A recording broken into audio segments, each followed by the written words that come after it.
Hello friends, ಇವತ್ತು ರಾಗಿ ಗಂಜಿ ಮಾಡ್ತಾ ಇದ್ದೀನಿ. ಈ ಡೈಲಿ ರೊಟ್ಟಿನ ನಾವು ರಾಗಿ ಗಂಜಿಯಿಂದ ಶುರು ಮಾಡಿದ್ರೆ ತುಂಬಾನೇ ಚೆನ್ನಾಗಿರುತ್ತೆ. ಹೆಲ್ತ್ಗೂ ಕೂಡ ತುಂಬಾ ಒಳ್ಳೆಯದು ಈ ರಾಗಿ ಮಾಲ್ಟ್ನ ಕುಡಿಯೋದ್ರಿಂದ. ಹಾಗಾದ್ರೆ ಮಾಡೋ ವಿಧಾನ ಹೇಗೆ ಅಂತ ನೋಡೋಣ ಬನ್ನಿ. ಇದಕ್ಕೆ ಹೆಸರು ಕಾಳು ತಗೊಂಡಿದ್ದೀನಿ, ಒಂದು ಅರ್ಧ kg ಅಷ್ಟು, 1 kg ಗೋಧಿ, ಮತ್ತೆ ಇದು ಬಂದು ಸಜ್ಜೆ, ಇದು ಒಂದು 1/2 kg ಅಷ್ಟು ಸಜ್ಜೆ ಇದೆ. ಇದು 1 kg ಅಷ್ಟು ಬಿಳಿ ಜೋಳ ತಗೊಂಡಿದ್ದೀನಿ. 1 kg ಕೆಂಪಕ್ಕಿ ತಗೊಂಡಿದ್ದೀನಿ, 1 kg ಅಷ್ಟು ಕೆಂಪಕ್ಕಿ, ಮತ್ತು ಸೋಯಾಬೀನ್ ಕಾಳು ತಗೊಂಡಿದ್ದೀನಿ. ಹಾಗೆ ಇದು ರಾಜ್ಮಾ ತಗೊಂಡಿದ್ದೀನಿ, ಒಂದು ಅರ್ಧ kg ಅಷ್ಟು ರಾಜ್ಮಾ ತಗೊಂಡಿದ್ದೀನಿ. ಮತ್ತು ಕಡಲೆಕಾಳು ತಗೊಂಡಿದ್ದೀನಿ, ಒಂದು ಅರ್ಧ kg ಅಷ್ಟು ಕಡಲೆಕಾಳು, 1 kg ಅಷ್ಟು ಕಪ್ಪುದಿನ ಕಾಳು ತಗೊಂಡಿದ್ದೀನಿ. ಹಾಗೆ ಒಂದು 1/4 kg ಅಷ್ಟು ಹುರುಳಿಕಾಳು ತಗೊಂಡಿದ್ದೀನಿ. ನಂತರ ಬಾದಾಮಿ ತಗೊಂಡಿದ್ದೀನಿ, ಒಂದು 1/4 kg ಅಷ್ಟು ಬಾದಾಮಿ, ಮತ್ತು ವಾಲ್ನಟ್ ತಗೊಂಡಿದ್ದೀನಿ. ಮತ್ತು ಕಿಡ್ನಿ ಬೀನ್ಸ್ ತೊಗೊಂಡಿದ್ದೀನಿ, ಒಂದು ಅರ್ಧ kg ಅಷ್ಟು ಕಿಡ್ನಿ ಬೀನ್ಸ್ ತೊಗೊಂಡಿದ್ದೀನಿ. ಇದು ಒಂದು 1 kg ಇದೆ. ಸಬ್ಬಕ್ಕಿ 1 kg ತೊಗೊಂಡಿದ್ದೀನಿ. ಮತ್ತು ಇದು ಬಾರ್ಲಿ ಅಕ್ಕಿ, ಇದು 1.5 kg ಅಷ್ಟಿದೆ. ಮತ್ತು ಅಗಸೆ ಬೀಜ ತೊಗೊಂಡಿದ್ದೀನಿ, ಅಗಸೆ ಬೀಜನೂ ಕೂಡ ಒಂದು ಅರ್ಧ kg ಅಷ್ಟಿದೆ. ಮತ್ತು ನಾನು ಕಾಬೂಲ್ ಕಡಲೆ ತೊಗೊಂಡಿದ್ದೀನಿ, ಒಂದು 1/4 kg ಅಷ್ಟು. ಮತ್ತು ತೊಗರಿಬೇಳೆ ತೊಗೊಂಡಿದ್ದೀನಿ, ಒಂದು ಅರ್ಧ kg. ನಂತರ ಸಿರಿಧಾನ್ಯಗಳನ್ನ ತೊಗೊಂಡಿದ್ದೀನಿ, ಎಲ್ಲ ನಾನು ಪ್ಯಾಕೆಟ್ ತೊಗೊಂಡಿದ್ದೀನಿ, ಕ್ಲೀನ್ ಪ್ಯಾಕೆಟ್ ಇರುತ್ತಲ್ಲ ಅದನ್ನು ಯೂಸ್ ಮಾಡ್ತಾ ಇದ್ದೀನಿ. ಇದು ಬಂದು ಕೊರಲೆ ಅಂತ, ಇದನ್ನು ತೊಗೊಂಡಿದ್ದೀನಿ, ಇದು ಕೊರಲೆ ರೈಸು. ಮತ್ತು ಇದು ಅರ್ಕ ತೊಗೊಂಡಿದ್ದೀನಿ. ನಂತರ ಸಾಮೆ ಇದು. ಮತ್ತು ಇದು ಬಂದು ಊದಲು. ಮತ್ತು ಇದು ಬಂದು ಬರಗು. ಮತ್ತು ಪಂಪ್ಕಿನ್ ಸೀಡ್ಸ್ ತೊಗೊಂಡಿದ್ದೀನಿ, 100 ಗ್ರಾಮ್ ಅಷ್ಟು. ನಂತರ ಸನ್ಫ್ಲವರ್ ಸೀಡ್ಸ್ ತೊಗೊಂಡಿದ್ದೀನಿ, 100 ಗ್ರಾಮ್ ಅಷ್ಟು. ಇವಾಗ ನೋಡಿ ರಾಗಿ ತೊಗೊಂಡಿದ್ದೀನಿ, ರಾಗಿನ ತೊಳೆದು ಒಣಗಿಸಿ ಮತ್ತು ಕ್ಲೀನ್ ಮಾಡಿ ಇಟ್ಟಿದ್ದೀವಿ. ಒಂದು 5 kg ಇರ್ಬೋದು ರಾಗಿ. ಇಷ್ಟು ರಾಗಿಗೆ ನಾನು ಅಷ್ಟೆಲ್ಲ ಐಟಮ್ನ ಸೇರಿಸ್ತಾ ಇದ್ದೀನಿ. ಇವಾಗ 1 by 1 ಹುರ್ಕೊಳ್ಳೋಣ. ನೋಡಿ ತೊಗರಿಬೇಳೆ ಹಾಕ್ಕೊತಾ ಇದ್ದೀನಿ, ಒಂದು ಅರ್ಧ kg ಅಷ್ಟು. ಇದಕ್ಕೆ ನಾನು ಮಣ್ಣಿನ ಪಾತ್ರೆನ ತೊಗೊಂಡಿದ್ದೀನಿ, ಚೆನ್ನಾಗಿರುತ್ತೆ ಅರೋಮಾ ಅಂದ್ಬಿಟ್ಟು. ನೀವು ಬೇಕಾದರೆ ಬೇರೆ ಯಾವ ಪಾತ್ರೆಯಲ್ಲಾದರೂ ಹುರ್ಕೋಬೋದು. ನೋಡಿ ಇವಾಗ ತೊಗರಿಬೇಳೆ ಹುರಿದಾಗಿದೆ. ಇವಾಗ ಅದನ್ನು ಒಂದು ಪಾತ್ರೆಗೆ ಹಾಕಿದ್ದೀನಿ. ಇವಾಗ ನಂತರ ಕಾಬೂಲ್ ಕಡಲೆನ ಹುರ್ಕೊತಾ ಇದ್ದೀನಿ.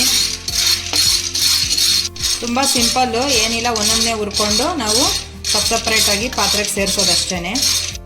ಇದನ್ನು ಬದುಕ್ತಾ ಇದ್ದೀನಿ ಕಾಬೂಲ್ ಕಡಲೆ. ಇವಾಗ ಉದ್ದಿನ ಕಾಳು ಹಾಕ್ತಾಯಿದ್ದೀನಿ. ನೋಡಿ ಇದು ತುಂಬಾ ಒಳ್ಳೆಯದು ಆರೋಗ್ಯಕ್ಕೆ ಉದ್ದಿನ ಕಾಳು.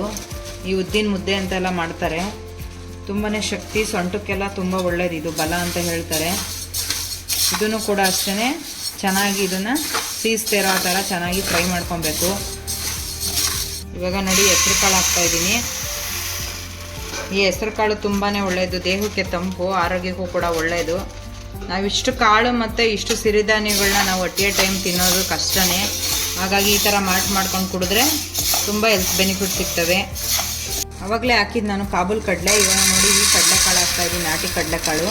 ಇದನ್ನು ಕೂಡ ನಾನು ಒಂದು ಅರ್ಧ kg ಅಷ್ಟು ಸೇರಿಸ್ತಾ ಇದ್ದೀನಿ. ಎಲ್ಲ ಕ್ಲೀನ್ ಮಾಡಿಕೊಂಡು, ಕಲ್ಲಿದೆಯಾ ಅಂತೆಲ್ಲ ನೋಡಿ ಕ್ಲೀನ್ ಮಾಡಿ, ನಂತರ ಎಲ್ಲ ಒಂದು ಕವರಲ್ಲಿ ರೆಡಿ ಮಾಡಿ ಇಟ್ಕೊಂಡು ಹಾಕ್ತಾ ಇರೋವಂಥದ್ದು. ನೋಡಿ ಇವಾಗ ಸೋಯಾಬೀನ್ ಹಾಕ್ತೀನಿ. ಈ ಸೋಯಾಬೀನು ಕೂಡ ಅಷ್ಟೇ, ನಾವು ಚಪಾತಿ ಮಿಲ್ ಮಾಡಿಸುವಾಗ ಗೋಧಿಗೆ ಮಿಕ್ಸ್ ಮಾಡಿಬಿಟ್ಟು ಇದನ್ನು ನಾವು ಯೂಸ್ ಮಾಡ್ಕೋಬೋದು. ಇದು ಅಷ್ಟೇ ಆರೋಗ್ಯಕ್ಕೆ ಒಳ್ಳೆಯದು ಅಂತಲೇ ಹೇಳ್ತಾರೆ. ಇದನ್ನು ಕೂಡ ನಾನು 1 kg ಅಷ್ಟು ಸೇರಿಸಿ ಹುರಿತಾ ಇದ್ದೀನಿ. ಈಗ ನೋಡಿ ಹುರುಳಿಕಾಳು ಹಾಕ್ಕೊತಾ ಇದ್ದೀನಿ, ಒಂದು 1/4 kg ಅಷ್ಟು ಹುರುಳಿಕಾಳನ್ನ ಸೇರಿಸ್ತಾ ಇದ್ದೀನಿ. ಇದು ಸ್ವಲ್ಪ ಸೌಂಡ್ ಬರೋವರೆಗೂ ಹುರಿಬೇಕು. ನೋಡಿ ಬಿಳಿ ಜೋಳ ಹಾಕ್ತಾ ಇದ್ದೀನಿ, 1 kg ಅಷ್ಟಿದೆ. ಫುಲ್ಲು ಹಾಕಿ ಇದನ್ನು ಹುರ್ಕೊತಾ ಇದ್ದೀನಿ. ನೋಡಿ ಜೋಳನ ನಾವು ಯೂಶ್ವಲಿ ರೊಟ್ಟಿ ಮಾಡೋಕ್ಕೆಲ್ಲ ಬಳಸ್ತಾರೆ, ಆದರೆ ನಾವು ಇದನ್ನು ಅಷ್ಟು ಯೂಸ್ ಮಾಡಲ್ಲ. ನಮ್ಮ ಕಡೆ ರಾಗಿನ ಯೂಸ್ ಮಾಡ್ತೀವಿ, ಈ ಜೋಳದಲ್ಲಿ ರೊಟ್ಟಿ ಮಾಡ್ತಾರೆ. ಈ ರೀತಿ ಗಂಜಿಲಿ ಉಪಯೋಗಿಸೋದ್ರಿಂದ ನಾವು ಕೂಡ ಈ ಜೋಳನ ಬಳಸ್ದಂಗಾಗುತ್ತೆ. ಇವಾಗ ನೋಡಿ ರಾಜ್ಮಾ ಕಾಳು ಅಂತಾರೆ ಇದನ್ನು ಅರ್ಧ kg ಹಾಕ್ಕೊತಾ ಇದ್ದೀನಿ.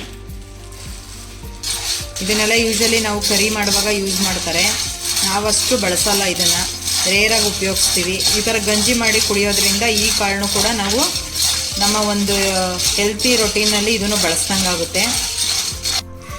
ನೋಡಿ ರಾಜ್ಮಾ ಕಾಳು ತುಂಬ ಚೆನ್ನಾಗಿ ಫ್ರೈ ಆಗಿದೆ, ಗಮ್ ಅಂತ. ಇವಾಗ ನೋಡಿ ಗೋಧಿ ಹಾಕ್ಕೊತಾ ಇದ್ದೀನಿ. ಗೋಧಿ 1 kg ಅಷ್ಟಿದೆ ಗೋಧಿ. ಒಂದು 4 kg ರಾಗಿಗೆ 1 kg ಅಷ್ಟು ಗೋಧಿ ಸರಿ ಹೋಗುತ್ತೆ. ನೀವು ಬೇಕಾದರೆ ಜವೆ ಗೋಧಿ ಅಂತಲೂ ಸಿಗುತ್ತೆ, ಅದನ್ನು ಕೂಡ ಯೂಸ್ ಮಾಡ್ಬೋದು. ನನಗೆ ಜವೆ ಗೋಧಿ ಸಿಗಲಿಲ್ಲ ಅಂಗಡಿನಲ್ಲಿ, ಅದಕ್ಕೋಸ್ಕರ ನಾನು ನಾರ್ಮಲ್ ಗೋಧಿನೇ ತೊಗೊಂಡಿದ್ದೀನಿ. ನೋಡಿ ಇವಾಗ ಬಾರ್ಲಿ ಅಕ್ಕಿನ ಹಾಕ್ತಾಯಿದ್ದೀನಿ.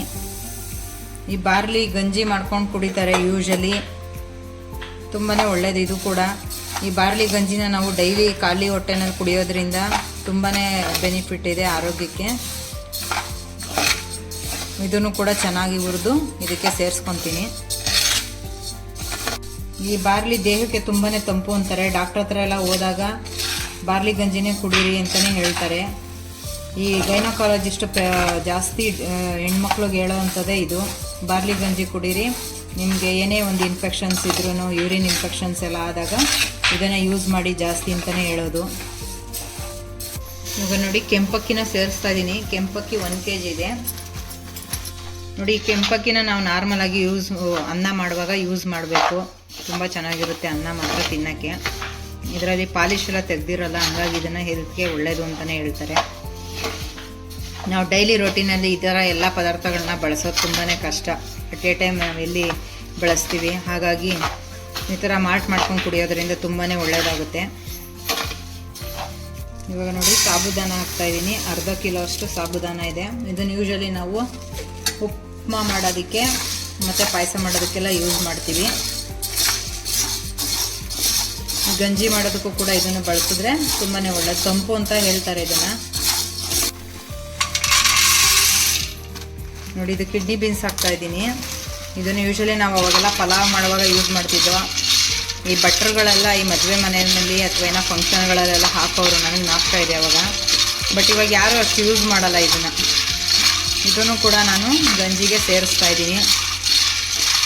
ಅಗಸೆ ಬೀಜ ಹಾಕ್ತಾಯಿದ್ದೀನಿ.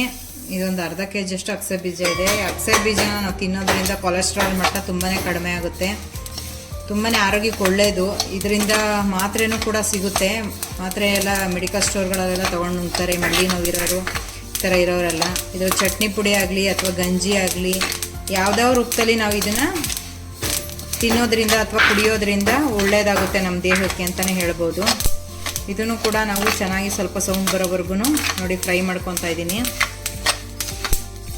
ಇವಾಗ ನೋಡಿ ಕಾಳುಗಳನ್ನೆಲ್ಲ ಕಾಳುಗಳನ್ನೆಲ್ಲ ಹುರ್ಕೊಂಡಿದ್ದಾಯಿತು. ಇವಾಗ ಸಿರಿಧಾನ್ಯಗಳನ್ನ ಹುರ್ಕೊತಾ ಇದ್ದೀನಿ 1 by 1 ಮಾಡ್ತಾರೆ. ಇದು ಸಜ್ಜೆ ಅಂತ ಹೇಳ್ಬಿಟ್ಟು ಸಜ್ಜೆ ರೊಟ್ಟಿ ಅಂತ ಮಾಡ್ತಾರೆ ನೋಡಿ, ತುಂಬ ಚೆನ್ನಾಗಿರುತ್ತೆ ತಿನ್ನೋಕ್ಕೆ.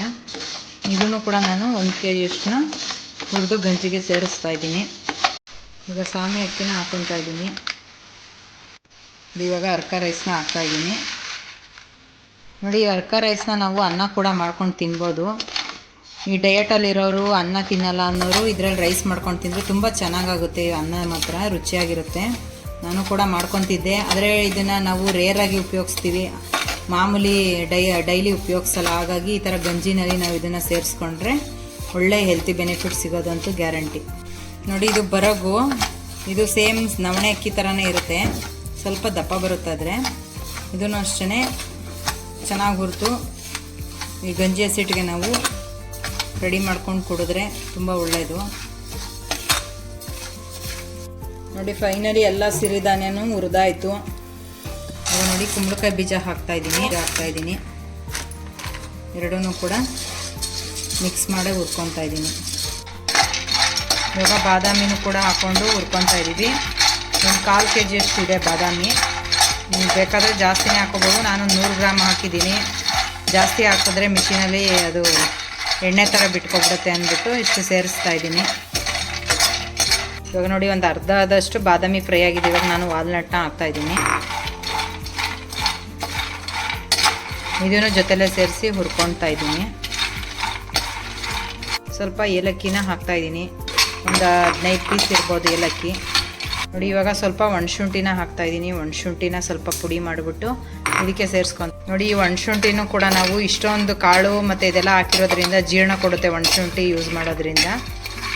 ಹಾಗಾಗಿ ಒಣಶುಂಠಿನೂ ಸ್ವಲ್ಪ ಸೇರಿಸ್ತಾ ಇದ್ದೀನಿ, ಒಳ್ಳೆ ಅರೋಮ ಬರ್ತಾಯಿದೆ ನೋಡಿ. ಇವಾಗ ಒಂದು 100 ಗ್ರಾಮಷ್ಟು ಜೀರಿಗೆನ ಹಾಕ್ಕೊಂಡಿದ್ದೀನಿ. ಈ ಜೀರಿಗೆನೂ ಕೂಡ ಸ್ವಲ್ಪ ಚೆನ್ನಾಗಿ ಫ್ರೈ ಮಾಡ್ಕೊತಾ ಇದ್ದೀನಿ. ನಮ್ಮಮ್ಮ ಹೆಲ್ಪ್ ಮಾಡ್ತಾವ್ರೆ. ನಾನು ಇಷ್ಟೊತ್ತಕ್ಕ ಹುರಿದೆ, ಸ್ವಲ್ಪ ಕೈ ನೋವು ಬಂತು, ಹಂಗಾಗಿ ನಮ್ಮಮ್ಮ ಇವಾಗ ಹುರಿತಾ ಇದ್ದಾರೆ. ಈ ಜೀರಿಗೆ ಹಾಕೋದ್ರಿಂದ ಒಳ್ಳೆ ಜೀರ್ಣ ಕೊಡುತ್ತೆ, ಅದಕ್ಕೋಸ್ಕರ ಜೀರಿಗೆನ ಯೂಸ್ ಮಾಡಬೇಕು. ಹಾಗಾಗಿ ಜೀರಿಗೆನ ಹಾಕ್ತಾಯಿದ್ದೀನಿ ನಾನು. ಇದ್ರ ಜೊತೆ ನಾನು ಸೋಂಪನ್ನು ಕೂಡ ಸೇರಿಸ್ತೀನಿ, ಅದನ್ನು ಕೂಡ ಜೀರ್ಣಕ್ಕೆ ತುಂಬಾ ಒಳ್ಳೆಯದು. ಇಷ್ಟೆಲ್ಲ ಕಾಳು ಮತ್ತು ರಾಗಿ ಮತ್ತು ಸಿರಿಧಾನ್ಯ ಎಲ್ಲ ಹಾಕಿರೋದ್ರಿಂದ. ಒಂದು 100 ಗ್ರಾಮ್ ಮೇಲಿದೆ. ಕಾಳು ಮೆಣಸು ಕೂಡ ಹಾಕ್ತಾಯಿದ್ದೀವಿ. ಈ ಕಫ ಎಲ್ಲ ಕಟ್ಟಲ್ಲ ಕಾಳು ಮೆಣಸು ನಾವು ಯೂಸ್ ಮಾಡೋದ್ರಿಂದ, ತುಂಬಾ ಒಳ್ಳೆಯದು ಕಾಳು ಮೆಣಸು. ನೋಡಿ ನಮ್ಮ ಅಮ್ಮಂಗೆ ಕೈ ಬಿಸಿನೇ ತಗ್ತಾಯಿಲ್ಲ, ಅವ್ರಿಗೆ ಪ್ರಾಕ್ಟೀಸ್ ಆಗ್ಬಿಟ್ಟೈತೆ. ಹೆಂಗೆ ಉರಿತಾವ್ರೆ, ಕೈಯಲ್ಲೇ ಉರಿತಾವ್ರೆ ಅವ್ರಿಗೆ. ಏನು ಸೌಟೆಲ್ಲ ಏನು ಬೇಡವೇ ಬೇಡ. ಇವಾಗ ಸೋಂಪನ್ನು ಕೂಡ ಹಾಕ್ಕೊಂಡು ಹುರ್ಕೊತಾ ಇದ್ದೀವಿ. ಸೋಂಪನ್ನ ಹಾಕೋದ್ರಿಂದ ಒಳ್ಳೆ ಜೀರ್ಣ ಕೊಡುತ್ತೆ. ಕೆಲವ್ರಿಗೆ ಡೈಜೆಷನ್ ಆಗಲ್ಲ ಈ ಥರ ಕಾಳು ಇದೆಲ್ಲ ಸೇರಿಸಿ ಮಾಡೋದ್ರಿಂದ. ಹಾಗಾಗಿ ಸೋಂಪನ್ನ ಹಾಕೋದ್ರಿಂದ ಒಳ್ಳೆ ಜೀರ್ಣ ಕೊಡುತ್ತೆ. ಹಾಗಾಗಿ ಸೋಂಪನ್ನು ಕೂಡ ಹಾಕಿ ಚೆನ್ನಾಗಿ ಫ್ರೈ ಮಾಡ್ಕೊತಾ ಇದ್ದೀವಿ. ನೋಡಿ ಫೈನಲಿ ಎಲ್ಲ ಹುರ್ಕೊಂಡು ಲಾಸ್ಟು ರಾಗಿನ ಹುರ್ಕೊತಾ ಇದ್ದೀವಿ. ನೋಡಿ ರಾಗಿ ಚೆನ್ನಾಗಿ ತೊಳೆದು ಒಣಗಿಸಿರೋದ್ರಿಂದ ಒಳ್ಳೆ ಕಲರ್ ಇದೆ, ಧೂಳು ಒಂಚೂರು ಇಲ್ಲ, ಚೆನ್ನಾಗಿದೆ. ಮತ್ತು ಕ್ಲೀನ್ ಮಾಡಿಸ್ಕೊಬೇಕು ರಾಗಿನ. ನಾವು ಈ ರೀತಿ ಹುರಿಬೇಕಾದ್ರೆ ಮೊದಲೇ ತೊಳೆದು ಒಣಗಿಸಿ ನಂತರ ಹುರಿಬೇಕು. ಇದು ಮಿಷಿನ್ ಮಾಡಿಸ್ಕೊಂಡು ನಂತರ ಹುರಿಬೇಕಾಗುತ್ತೆ. ಈ ಕ್ಲೀನ್ ರಾಗಿ ಅಂತ ಸಿಗುತ್ತೆ, ಅದರಲ್ಲಿ ಕಲ್ಲಿದ್ದೇ ಇರುತ್ತೆ. ಹಾಗಾಗಿ ಸ್ವಲ್ಪ ಮಿಷಿನಲ್ಲಿ ಮಾಡಿಸ್ಕೊಂಡ್ರೆ ಚೆನ್ನಾಗಿರುತ್ತೆ. ಅದರಲ್ಲೂ ಮಾಡಿಸಿದ್ರೆ ಸ್ವಲ್ಪ ಮಣ್ಣು ಬರುತ್ತೆ. ಹಾಗಾಗಿ ನೋಡಿಕೊಂಡು ನೀವು ಯೂಸ್ ಮಾಡ್ಕೊಳ್ಳಿ. ನೋಡಿ ಇದೇ ಥರ ರಾಗಿ ಎಲ್ಲ ಫುಲ್ಲೂ ಕಂಪ್ಲೀಟಾಗಿ ಸ್ವಲ್ಪನೇ ಹಾಕ್ಕೊಂಡು ಚೆನ್ನಾಗಿ ಸ್ಮೆಲ್ ಬರೋವರೆಗೂ ಹುರ್ಕೊಬೇಕು. ಆವಾಗ ಗಂಜಿ ತುಂಬ ಟೇಸ್ಟ್ ಆಗುತ್ತೆ. ಇದೇ ಥರ ನಾವೆಲ್ಲನೂ ಹುರಿದು ಸೇರಿಸ್ತಾ ಇದ್ದೀವಿ. ನೋಡಿ ಫೈನಲಿ ಎಲ್ಲ ಹುರ್ಕೊಂಡಿದ್ದಾಯಿತು. ಎಲ್ಲ ಸಿರಿಧಾನ್ಯಗಳು, ಕಾಳು, ರಾಗಿ ಎಲ್ಲ ಇಷ್ಟೊತ್ತಾಯಿತು ನಾವು ರೆಡಿ ಮಾಡೋ ಅಷ್ಟರಲ್ಲಿ.